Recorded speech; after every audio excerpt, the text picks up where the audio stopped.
Continuando com a nossa leitura de evolução em dois mundos, vamos aprender hoje sobre o sustento do princípio inteligente. O princípio inteligente, que exercitara a projeção de impulsos mentais fragmentários para nutrir-se durante largas eras, alçado ao plano espiritual, na condição de consciência humana desencarnada, começa a plasmar novos meios de exteriorização em favor do sustento próprio. No mundo das plantas, com o parênquima clorofiano, aprendeu a decifrar os segredos da fotossíntese, absorvendo energia luminosa para elaborar as matérias orgânicas e lançando de si os gases essenciais que contribuem para o equilíbrio da atmosfera. Vejam só, há uma troca. No domínio de certas bactérias, inteirou-se dos processos da quimiossíntese, aproveitando a energia química aurida da oxidação de corpos minerais. Entre os seres superiores, consagrou-se a biossíntese em novo câmbio de substâncias nos vários períodos da experiência física, para garantir a segurança própria sob o ponto de vista material e energético. Habituado aos fenômenos do anabolismo, na incorporação dos elementos de que se nutre, e do catabolismo na disseminação respectiva, automatiza-se-lhe a existência em metamorfose contínua das forças que lhe alcançam a máquina fisiológica, através dos alimentos necessários, a restauração constante das células e do equilíbrio dos reguladores orgânicos. Início da mentossíntese. Erguido, porém, a gestação do pensamento ininterrupto, altera-se-lhe na individualidade o modo particular de ser. O princípio inteligente inicia-se desde então nas operações que classificaremos como sendo de mentossíntese, porque baseada na troca de fluidos mentais multiformes, através dos quais emite as próprias ideias e radiações, assimilando as radiações de ideias alheias. Uma troca. O impulso que lhe surgia na mente embrionária, por interesse acidental de posse ante a necessidade de alimento esporádico, é agora desejo consciente. E, sobretudo, o anseio genésico instintivo que lhe sobrepunha a vida normal em períodos certos, converteu-se em atração afetiva constante. Aparece assim a sede de satisfação invariável como estímulo à experiência e figura-se-lhe na alma a excelsitude do amor encravado no egoísmo. Ainda hoje, né, amigos? Como o diamante em formação no carbono obscuro. A morte física interrompe-lhe as construções no terreno da propriedade e do afeto, e a criatura humana, a iniciar-se no pensamento contínuo, sente-se quebrada e aflita cada vez que se desvencilha do corpo carnal adulto. A liberação da veste densa impõe-lhe novas condições vibratórias, como que obrigando-a à ocultação temporária entre os seus para que se lhe revitalizem as experiências, qual ocorre à planta necessitada de poda para exaltar-se em renovação do próprio valor. Épocas numerosas são empregadas para que o homem senhorie o corpo espiritual nos círculos da consciência mais ampla, porque como deve compreender por si o caminho em que se conduzirá para a glória divina, cabe-lhe também debitar a si mesmo os bens e os males, as alegrias e as dores da caminhada. Arrebatado aos que mais ama e ainda incapaz de entender a transformação da paisagem doméstica que lhe foi alijado, revolta-se comumente contra as novas lições da vida. Aqui é convocado, em plano diferente, e permanece fluidicamente algemado aos que lhe afinam com o sangue e com os desejos, comungando-lhes a experiência vulgar. Nesse sentido, será, pois, razoável recordar que em seu recuado pretérito aprendeu automaticamente a respirar e a viver, justaposto ao hausto de calores alheios. Simbiose útil.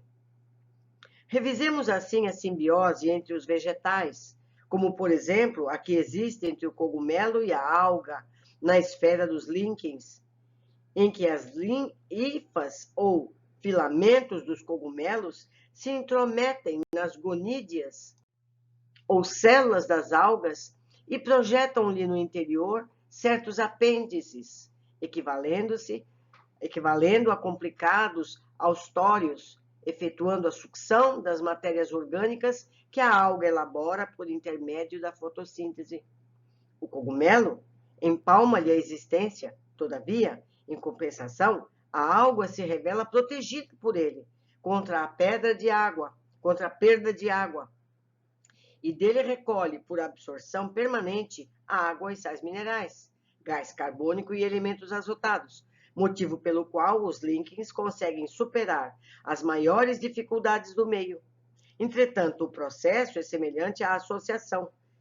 Pode estender-se em ocorrências completamente novas. É que os dois líquens estruturados por diferentes cogumelos se encontram, podem viver um ao lado do outro, com talo comum, pelo fenômeno da parabiose, ou união natural de indivíduos vivos. Dessa maneira, a mesma alga pode produzir líquens diversos com cogumelos variados, podendo também suceder que um líquen se transfigure de aspecto quando uma espécie micológica se sucede à outra. Julgava-se antigamente, na botânica terrestre, que os líquens participassem do grupo das criptogâmicas, mas Schrödinger incumbiu-se de salientar-lhes a existência complexa, e Bonnier e Bornet, mais tarde, chamaram a si a obrigação de positivar-lhe a simbiose, experimentando a cultura independente de ambos, os elementos integrantes, cultura essa que, iniciada no século findo, somente nos tempos últimos logrou pleno êxito, evidenciando, porém, que a vida desses mesmos componentes, sem o ajuste da simbiose, é indiscutivelmente frágil e precário. Outro exemplo de agregação da mesma natureza vamos encontrar em certas plantas leguminosas, que guardam em seus tubérculos, nas raízes, cujas nodosidades albergam determinadas bactérias do solo, que realizam a assimilação do azoto atmosférico, processo esse pelo qual essas plantas se fazem preciosas à gleba, devolvendo-lhe o azoto despendido em serviço. Interessantíssimo. Simbiose exploradora. Contudo, além desses fenômenos em que a simbiose é simples e útil, temos as ocorrências desagradáveis, como sejam as micorrizas das orquidáceas, em que o cogumelo comparece como sendo invasor da raiz da planta, caso esse em que a planta assume atitude anormal para adaptar-se, de algum modo, às disposições do assaltante, encontrando por vezes a morte, quando persiste esse ou aquele excesso no conflito para a combinação necessária. Nesse acontecimento, como assinalou Cowley, com justeza de conceituação, tal simbiose deve ser capitulada na patologia comum, por enquadrar-se perfeitamente ao parasitismo.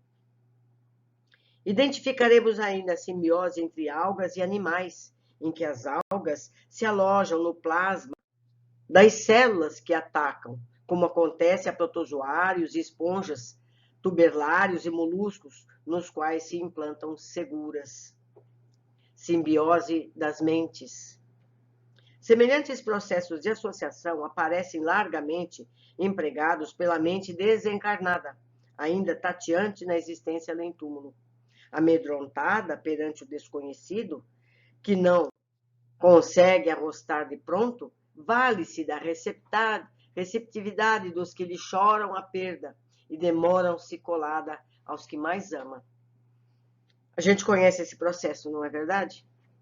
O qual cogumelo que projeta para dentro dos tecidos da alga dominadores apêndices com os quais ele suga grande parte dos elementos orgânicos, por ela própria assimilados, o espírito desenfaixado da veste física lança habitualmente para a intimidade dos tecidos fisiopsicossomáticos daqueles que o asilam as emanações do seu corpo espiritual, como radículas alongadas ou sutis alavancas de força, subtraindo-lhe a vitalidade, elaborada por eles nos processos de biossíntese, sustentando-se, por vezes, largo tempo, nessa permuta viva de forças, qual se verifica entre a alga e o cogumelo. A mente encarnada entrega-se inconscientemente ao desencarnado que lhe controla a existência, sofrendo-lhe temporariamente o domínio até certo ponto, mas em troca, a face da sensibilidade excessiva de que se reveste, passa a viver, enquanto perdure semelhante influência, necessariamente protegida contra o assalto de forças ocultas ainda mais deprimentes. Por esse motivo, ainda agora, em plena atualidade, encontramos os problemas da mediunidade evidente ou da irreconhecida, destacando a cada passo inteligências nobres, intimamente aprisionadas a cultos estranhos em matéria de fé, as quais padecem a intromissão de ideias de terror, ante a perspectiva de se afastarem das entidades familiares que lhes dominam a mente através de palavras ou símbolos mágicos, com vistas a falaciosas vantagens materiais. Essas inteligências fogem deliberadamente ao estudo as que as libertaria do cativeiro interior, quando não se mostram apáticas em perigosos processos de fanatismo. Inofensivas e humildes, mas arredadas ao progresso que lhes garantiria a renovação. Não vale entrar em detalhes, meus amigos, mas vocês perceberem o que acontece aqui, né? Acho que é por isso que Jesus pediu para a gente deixar os mortos cuidarem dos mortos. Histeria e psiconeurose. Entretanto, as simbioses dessa espécie, em que tantas existências respiram, em reciprocidade de furto psíquico, não se limitam aos fenômenos desse teor, nos quais espíritos desencarnados, estanques em determinadas concepções religiosas, anestesiam ou infantilizam temporariamente consciências menos aptas ao autocontrole, porquanto se expressam igualmente nas moléstias nervosas complexas, como a estereoepilepsia, em que o paciente sofre o espasmo tônico em epistótono, acompanhado de convulsões clônicas de feição múltipla, às vezes sem qualquer perda de consciência, equivalendo ao transe mediúnico autêntico, no qual a personalidade invisível se aproveita dos estados emotivos mais intensos para acentuar a própria influenciação. Tudo fruto do nosso desequilíbrio. E na mesma trilha de ajustamento simbiótico, somos defrontados na Terra, aqui e ali, pela presença de psiconeuróticos da mais extensa classificação, com a diagnose extremamente difícil, entregues aos mais obscuros quadros mentais, sem se arrojarem à loucura completa. Tais entidades, imanizadas ao papel fisiológico e agregadas a ele sem corpo de matéria mais densa, vivem assim, quase sempre, por tempo longo, entrosadas psiquicamente aos seus hospedadores, porquanto o espírito humano desencarnado, erguido a novo estado de consciência, começa a elaborar recursos magnéticos diferenciados, condizentes com os impositivos da própria sustentação. Tanto quanto no corpo terrestre, aprendeu a criar, por automatismo, as enzimas, os hormônios que lhes asseguravam o equilíbrio biológico, impressionando o paciente que explora, muitas vezes com melhor intenção, subjuga-lhe o campo mental, impondo-lhe o centro coronário a substância dos próprios pensamentos, que a vítima passa a acolher, como se fossem os seus próprios. Assim, em perfeita simbiose, refletem-se mutuamente, estacionários ambos no tempo, até que as leis da vida lhes reclamem pelas dificuldades ou pela dor a alteração imprescindível. Outros processos simbióticos. De outras vezes, o desencarnado que teme as experiências do mundo espiritual, ou que insiste em prender-se por egoísmo aos que jazem na retaguarda, Se possui inteligência mais vasta do que a do hospedeiro, inspira-lhe atividade progressiva, que resulta em benefício do meio em que se vincula, tal como sucede com a bactéria nitrificadora na raiz da leguminosa.